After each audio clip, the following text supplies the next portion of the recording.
Imagine your perfect neighbor turning into your worst nightmare. Stalking, secrets, and a twisted obsession that tore my family apart. This is my story, and it's crazier than you think. I've always loved our little neighborhood. It's one of those quiet, tree-lined streets where everyone knows each other. Kids ride bikes until the streetlights flicker on, and the biggest drama is usually whose dog dug up Mrs. Carter's tulips. My family's lived here my whole life. Me, my older sister Jenna, and our parents. Jenna's 22 now, 5 years older than me, and she's the kind of person everyone adores. Funny, kind, and always ready to help.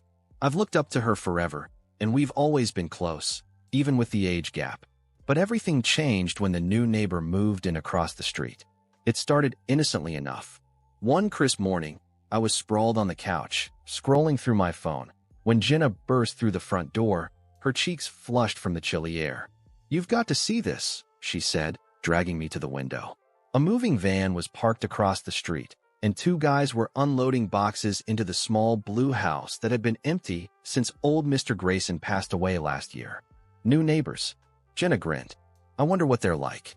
We didn't have to wonder long. That afternoon, the doorbell rang, and there she was, Lily. She was maybe Jenna's age, with bright green eyes, a cascade of dark hair, and a smile that seemed to light up the room. She held a plate of homemade cookies and introduced herself as our new neighbor. "I just moved in, and I wanted to say hi," she said, her voice warm and friendly. Mom invited her in, and soon we were all chatting like old friends. Lily was charming, funny, easygoing, and full of stories about her travels. She'd just finished college and moved here for a fresh start, she said. Jenna hit it off with her right away, and I couldn't blame her. Lily had this way of making you feel like you were the most important person in the world. Over the next few weeks, Lily became a regular part of our lives. She'd pop by with little gifts, flowers from her garden, a book she thought I'd like, or snacks for Jenna. She'd hang out with us on the porch, laughing at Jenna's goofy impressions or helping me with my art projects. Mom called her a breath of fresh air, and even Dad, who's usually skeptical of new people, warmed up to her. She seemed perfect. But then, things started to feel off. It was subtle at first, so small I didn't even mention it to Jenna. Like how Lily always seemed to know what we were up to. One day, I'd been sketching in the backyard, and she texted me out of the blue. "That drawing looks amazing. You're so talented." I hadn't told her I was drawing, and our yard's fenced in. There's no way she could have seen me from her house. I brushed it off, figuring Jenna must have mentioned it. But then it happened again. I'd be talking to Mom about a movie we'd watched, and the next day, Lily would bring it up like she'd been part of the conversation. Jenna didn't notice anything strange. She was too busy bonding with Lily. They'd started hanging out all the time, grabbing coffee, watching movies, even planning a weekend hike. I was happy for her. Jenna hadn't had a close friend like that in a while.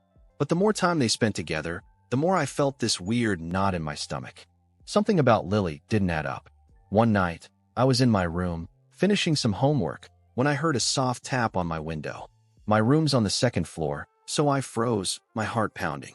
I crept over and peeked through the blinds. Nothing, just the dark outline of the trees swaying in the wind. I told myself it was a branch or maybe a bird, but I couldn't shake the feeling that someone had been there. When I told Jenna the next morning, she laughed it off. "You've been watching too many creepy videos," she teased. "It's just the wind." Maybe she was right. But a few days later, I found something that made my skin crawl. I was taking out the trash when I noticed a small, crumpled piece of paper tucked under the lid of our bin. I unfolded it, and my breath caught in my throat. It was a sketch, my sketch, one I'd thrown away a week ago after messing up the shading. Someone had dug it out of our trash. And at the bottom, in neat, looping handwriting that wasn't mine, were the words, "You're better than you think."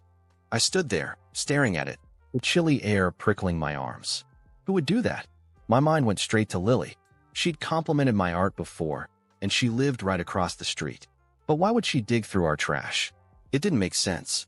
I wanted to tell Jenna, but she'd been so happy lately, and I didn't want to ruin her friendship over something I couldn't prove.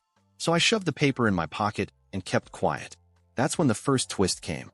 A week later, Jenna came home from hanging out with Lily, her face pale. "You okay?"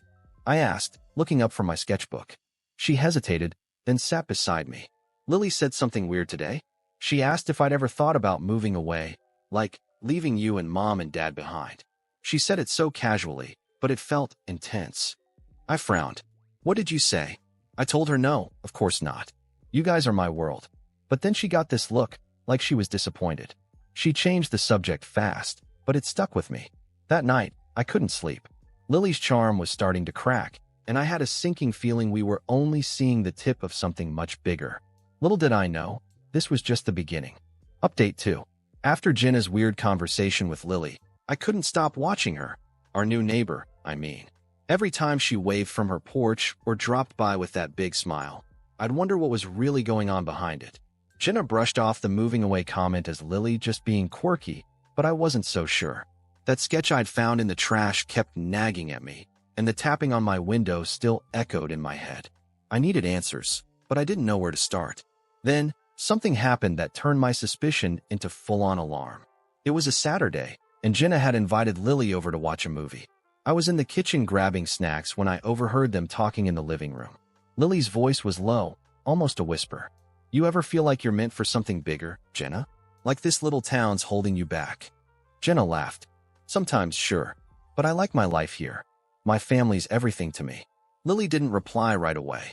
I peeked around the corner and saw her staring at Jenna, her green eyes sharp and unblinking. "Family can change," she said finally, her tone oddly flat. Jenna didn't seem to catch the edge in her voice. She just smiled and changed the subject. But I felt a chill run down my spine. Later that night, after Lily left, I found Jenna in her room, scrolling through her phone. "Hey," I said, sitting on her bed. "Did Lily seem off to you today?" She shrugged. "Not really. She's just intense sometimes." "What?" I hesitated, then pulled the crumpled sketch from my desk drawer and showed it to her. "I found this in the trash a while back. Look at the handwriting, it's not mine." Jenna's brow furrowed as she read the note. "That's creepy. You think Lily did this?" "I don't know. She's always around, and she knows stuff she shouldn't, like when I'm drawing. It's weird." Jenna bit her lip, thinking, "Okay, it's strange, I'll give you that. But digging through trash? That's a stretch. Maybe it's just a coincidence." I wanted to believe her, but the next day, things got weirder. I was walking home from school when I noticed a car idling a block behind me. It was a beat-up gray sedan, nothing special, but it kept pace with me, always staying just out of clear view. When I sped up, it did too. My heart started racing, and I ducked into a side street, cutting through a neighbor's yard to lose it. By the time I got home, it was gone, but I couldn't shake the feeling I'd been followed. That night, I decided to dig a little deeper. Lily had a social media profile. She'd friend us all after moving in, so I scrolled through it. At first, it looked normal. Pictures of her hiking, sipping coffee, smiling with friends. But as I went further back, I noticed something odd. The post stopped abruptly about a year ago, like she'd wiped everything before that. No old family photos, no high school memories, nothing. It was like she'd appeared out of thin air. I showed Jenna the next morning. "Look at this. Her profile's basically empty before she moved here. Doesn't that seem suspicious?" Jenna frowned. "Maybe she just wanted a fresh start. People delete stuff all the time." "Yeah, or combined with everything else. I think she's hiding something." Jenna sighed. "Okay, detective. What's your plan?" "I don't know yet. Just keep an eye out, okay?" She nodded, and for a while, things settled down. Lily kept coming over, acting like her usual charming self, and I started to wonder if I was overreacting. But then came the photo. It was a Wednesday afternoon, and I was in my room, sketching again, when my phone buzzed. It was a text from an unknown number, just a picture, no message. I opened it, and my stomach dropped. It was me, sitting at my desk, pencil in hand, taken through my window. The angle was high, like someone had climbed onto our garage roof. My blinds were half open, and I hadn't even noticed. I ran downstairs to find Jenna. "Look at this." I shoved my phone at her, my hands shaking. Her eyes widened. "When was this taken?" "Right now? I was just up there." We bolted outside, but there was no one around. No ladder, no footprints, nothing.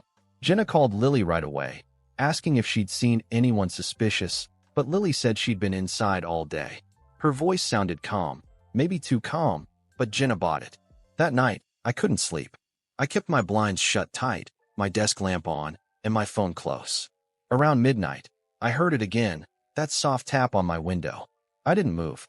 I just lay there, heart pounding, waiting for it to stop. When it finally did, I grabbed my phone and texted Jenna. "It's happening again." She crept into my room a minute later, her face pale. "We need to tell Mom and Dad." The next morning, we did. They were worried but skeptical. "It could be a prank," Dad said. "Kids messing around." Mom nodded. "We'll lock everything up tight tonight. If it happens again, we'll call the police." I wanted to scream that it wasn't just kids, that it was Lily, but I had no proof. Not yet. But the next twist was coming, and it would change everything. Update 3. After that photo showed up on my phone, our house didn't feel safe anymore. Mom and Dad started locking every door and window at night, and Jenna stuck closer to me, like she was afraid to let me out of her sight. We didn't tell Lily about the picture. She was still Jenna's friend, and we didn't want to accuse her without evidence. But I couldn't shake the feeling that she was involved. That gray sedan, the sketch in the trash, the tapping on my window, it all pointed to someone watching us, and Lily was the only new piece in our puzzle. A few days later, I decided to take matters into my own hands. I borrowed Dad's old binoculars and set up a stakeout in my room, peeking through a tiny gap in my blinds. I watched Lily's house for hours, waiting for anything suspicious. Around dusk, I saw her leave in a hurry, carrying a black backpack. She glanced around, like she was checking if anyone was watching, then hopped into her car and drove off.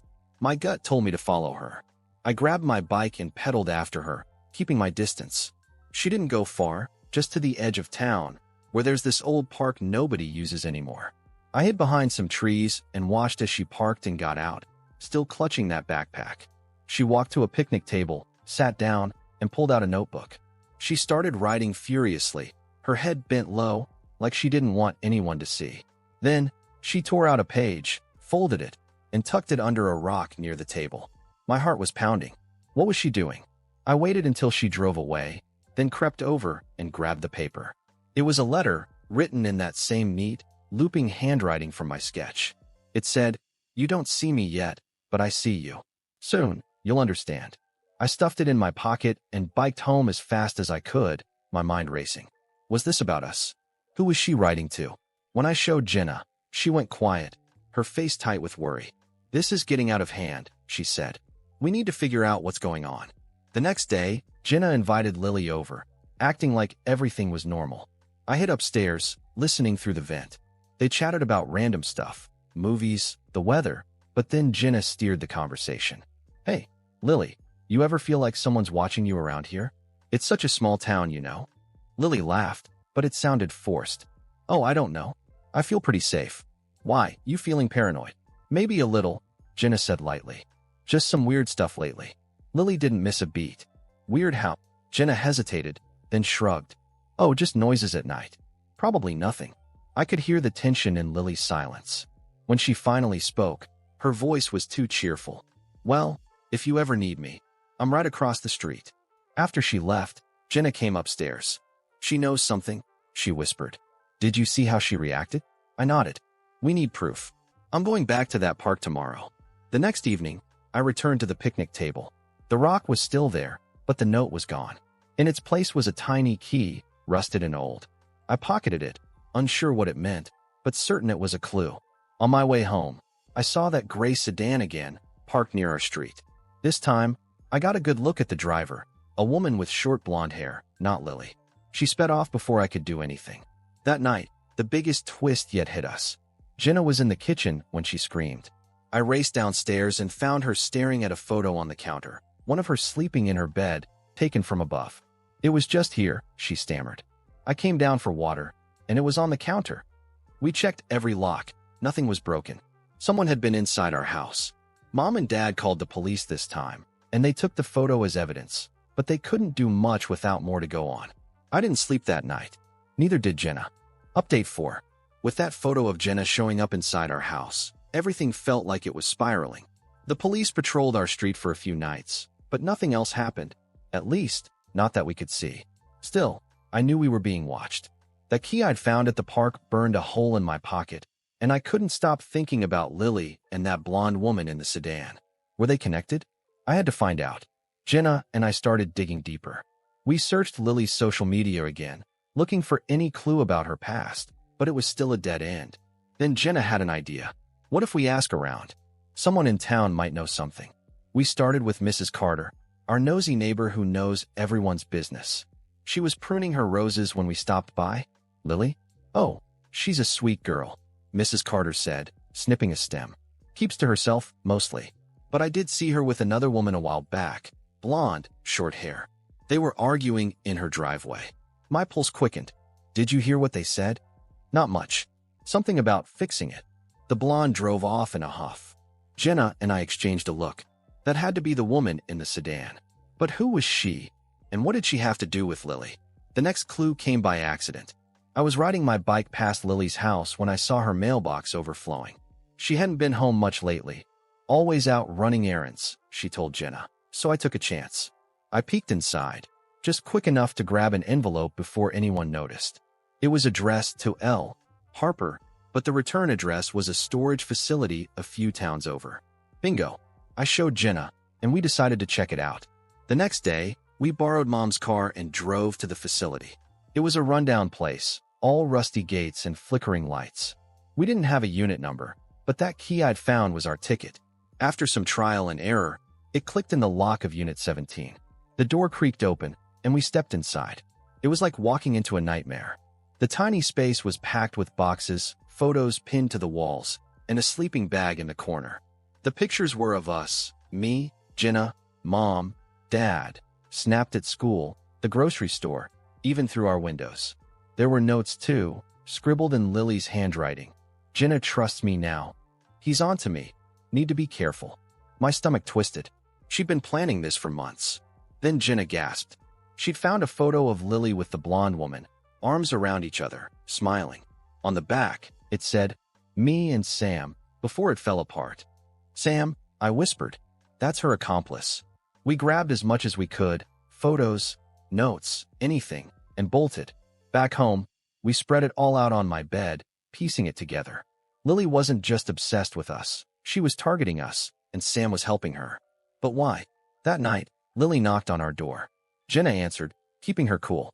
"Hey, just checking in," Lily said, peering past her. "Everything okay?" "Yeah, fine," Jenna lied. "Just tired." Lily's smile faltered. "Sure? You've been acting weird." Jenna forced a laugh. "Just school stuff. See you tomorrow." When she left, we told Mom and Dad everything. They called the police again, and this time, they took it seriously. The storage unit, the photos, it was enough to investigate Lily. But before they could, the final twist hit. Update 5. The police raided Lily's house the next day, but she was gone. Her car, her clothes, everything vanished. They found more photos and a journal in her room, detailing her obsession with Jenna.